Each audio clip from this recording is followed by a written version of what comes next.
There is a lot of good in the community, and I feel like it does keep people from being bored and then also like making decisions that they possibly wouldn't be the best when they're bored. I spoke to a local car enthusiast club about their thoughts regarding the potential noise ordinance, and they say a few bad apples shouldn't ruin the car scene for everyone.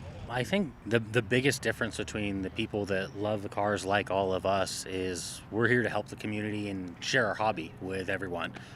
We love going to car shows, cars and coffees, trunk or treats. A lot of us try and help out the community as much as we can, especially with the younger generation. Because there are bad apples, there's always bad apples in every group.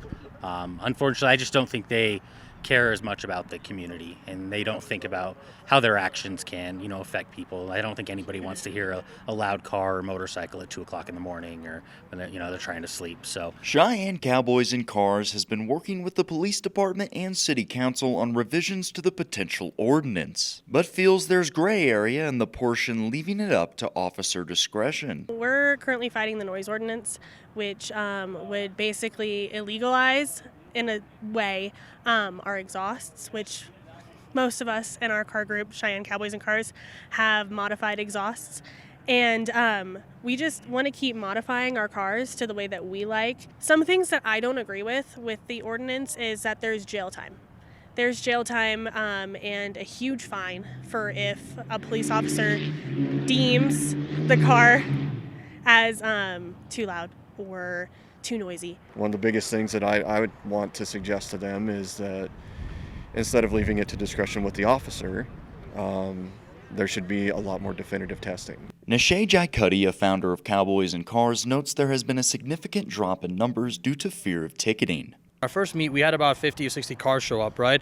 And throughout the last couple of months, we've been consistently bringing in large numbers. Like at one of our Maverick meets, maybe a couple weeks or months ago, we had nearly 80 cars just show up, and it was packed. We didn't even have space.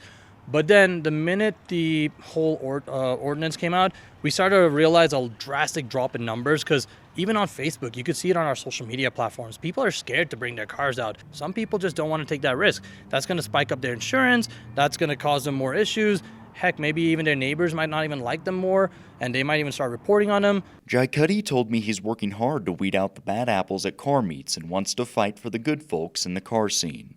The biggest rules we have is no revving, no burnouts, no speeding in the parking lot whatsoever. We're always very respectful to the businesses. And that's one thing I'm very serious about. So I have no patience or I have no filter when it comes to telling people that they shouldn't be doing things that are wrong. And we do good for the community. Even with the YMCA, we're going to be doing a trunk or treat with them on the 11th of October, and that's giving back to the community again.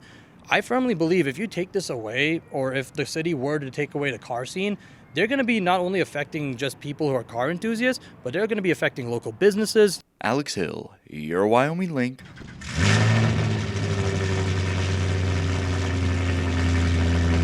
Cheyenne.